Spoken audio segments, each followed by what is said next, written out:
Alors, tout ça fait dire à Renaud Epstein que on est aujourd'hui dans une... enfin, depuis l'acte 2 de la décentralisation, on est dans un processus inédit, marqué d'un côté par un renforcement de la décentralisation, avec de nouvelles compétences qui sont conférées aux collectivités,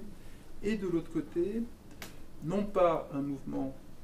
de déconcentration, comme l'appelle de ses voeux Edmond Hervé, mais au contraire un mouvement de reconcentration. Et ça, c'est absolument inédit dans l'histoire française de la décentralisation, parce que à chaque étape de la décentralisation, il y a eu renforcement parallèle et concomitant de la déconcentration pour que l'État puisse continuer de jouer son rôle de partenaire vis-à-vis des collectivités qui se renforçaient.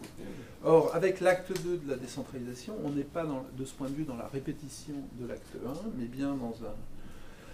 un tout autre processus, puisque d'un côté, on a un transfert du pouvoir central vers la périphérie, donc vers les territoires, vers les collectivités, et de l'autre, un transfert de l'État local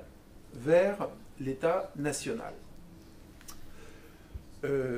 Parce que le phénomène majeur, me semble-t-il, c'est celui-ci, il est bien trop tôt pour pouvoir apprécier si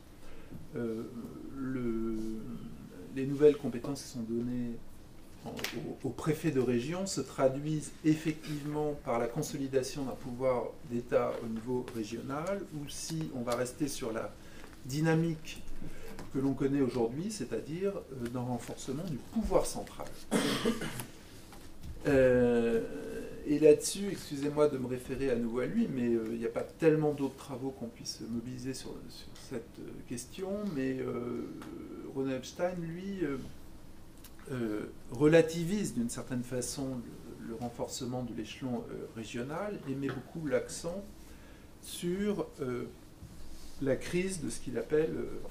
la crise des services départementaux, qui lui paraît un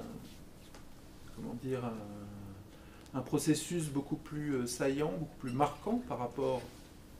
à la situation qui préexistait que le renforcement éventuellement concomitant du pouvoir régional,